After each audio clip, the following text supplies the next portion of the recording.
Hello friends, मेरा नाम चंद्र प्रताप मिश्रा है। आज हम यूट्यूब चैनल में पढ़ेंगे संख्याएं ज्ञात करना।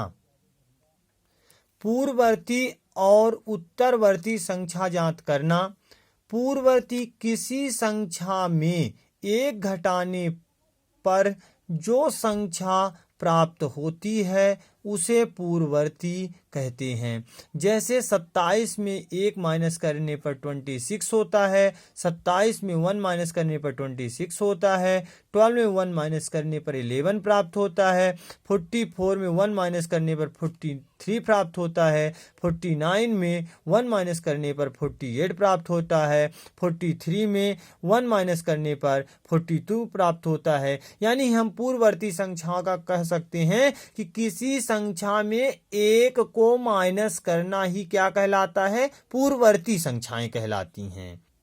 उत्तरवर्ती संख्याएं किसी संख्या में एक जोड़ने पर जो संख्या प्राप्त होती है उसे उत्तरवर्ती संख्या कहते हैं। जैसे 12 प्लस 1 बराबर 13 हो गया, 14 प्लस 1 बराबर 15 हो गया, 22 प्लस 1 बराबर 23 हो गया, 38 प्लस 1 बराबर 39 हो गया।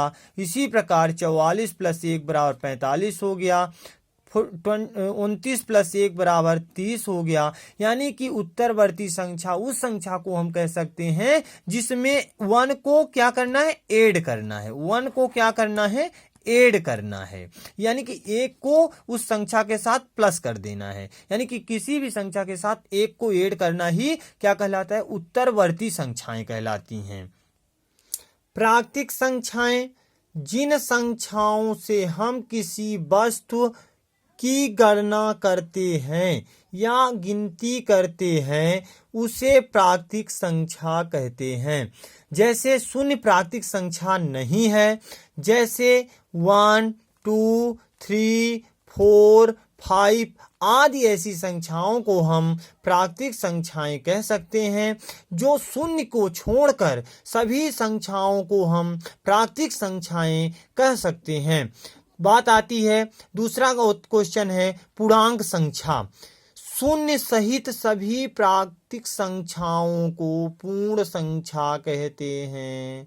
जैसे 0, 1, 2, 3, 4, 5, 6 आदि ऐसी संख्याओं को हम पूर्ण संख्याएं कह सकते हैं। 0 को मिलाकर, 0 सहित सभी संख्याओं को मिलाकर पूर्ण संख्याएं कहते हैं। जैसे 0, 1, 2, 3, 4, 5, 6 आदि ऐसी संख्याओं को हम पूर्ण संख्याएं कहते हैं। पूर्णांक संख्या जब किसी संख्या को धनात्मक या ऋणात्मक चिन्हों के साथ प्रदर्शित किया जाता है तो उसे पूर्णांक संख्या कहते हैं। जैसे मान लीजिए 0 आपका क्या हो गया? इसमें पूर्णांक संख्या हो गई। 0 क्या हो गया? पूर्णांक संख्या। अब जैसे +1, +2, +3, +4 आदि ऐसी संख्याओं को हम धनात्मक संख्याएं कहते हैं। लेकिन 0 के लेफ्ट तरफ की संख्या को ऋणात्मक संख्या जैसे -1, -2, -3, -4 आदि ऐसी संख्याओं को हम ऋणात्मक संख्याएं कहते हैं। जैसे मान लीजिए कि 0 आपका क्या है? पूर्णांक संख्या है।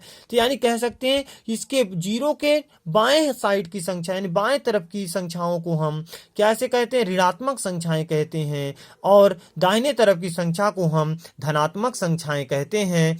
इसको हम पूर्णांक संख्याओं में धनात्मक ऋणात्मक चिन्हों के साथ ही धनात्मक और ऋणात्मक चिन्हों के द्वारा ही हम पहचान सकते हैं कि ये पूर्णांक संख्याएं हैं। सम संख्याएं वे संख्याएं जो 2 से पूर्णतः विभाजित हो जाएं उसे सम संख्याएं कहते हैं। जैसे 2, 4, 6, 8, 10, 12 आदि ऐसी संख्याएं क्या कहलाती हैं? सम संख्याएं। यानी कहने का मतलब ये है कि जिस संख्या में 2 का पूरा पूरा भाग चला जाता है, ऐसी संख्याओं को हम क्या कहते हैं? सम संख्याएं कहते हैं। जैसे मान लीजिए 12 में 2 का आपका भाग चला जाता है, तो 12 में जब 2 का भाग चला जाता है तो आपकी वो कैसी संख्याएं कहलाती? 12 में जब 2 का भाग देंगे तो दो कम दू, दो दूनी 4, 2 तिहाई 6, 2 चौको 8, 2 पंचे 10, 2 छक्का 12, यानी 2 छक्का 12, यानी कि 6 का पूरा पूरा 12 में 2 का भाग पूरा पूरा चला जाता है। यानी कि क्या कह सकते हैं कि 12 आपका क्या है? 2 से विभाजित हो सकता है, यानी कि सम संख्याएं कहलाते हैं 12 को। यानी हम कह सकते हैं कि 12 क्या है? आपका सम संख्याएं हैं।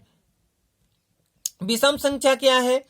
वे संख्याएं जो 2 से पूर्णतः विभाजित ना हो उसे विषम संख्याएं कहते हैं। जैसे 1, 5, 3, 7, 9 आदि ऐसी संख्याएं क्या कहलाती हैं? विषम संख्याएं कहलाती हैं। यानी कि इन संख्याओं को हम विषम संख्याएं कह सकते हैं। यानी कि हम कह सकते हैं 4 है, 4 में हम 1 से डिवाइड नहीं कर सकते, 5 से डिवाइड नहीं कर सकते, 3 से डिवाइड नहीं कर सकते, 7 से डिवाइड नहीं कर सकते, और ना तो 9 से ही हम 4 को डिवाइड नहीं कर सकते हैं। इसलिए हम कह सकते हैं कि एक ऐसी संख्याएं हैं, विषम संख्याएं हैं।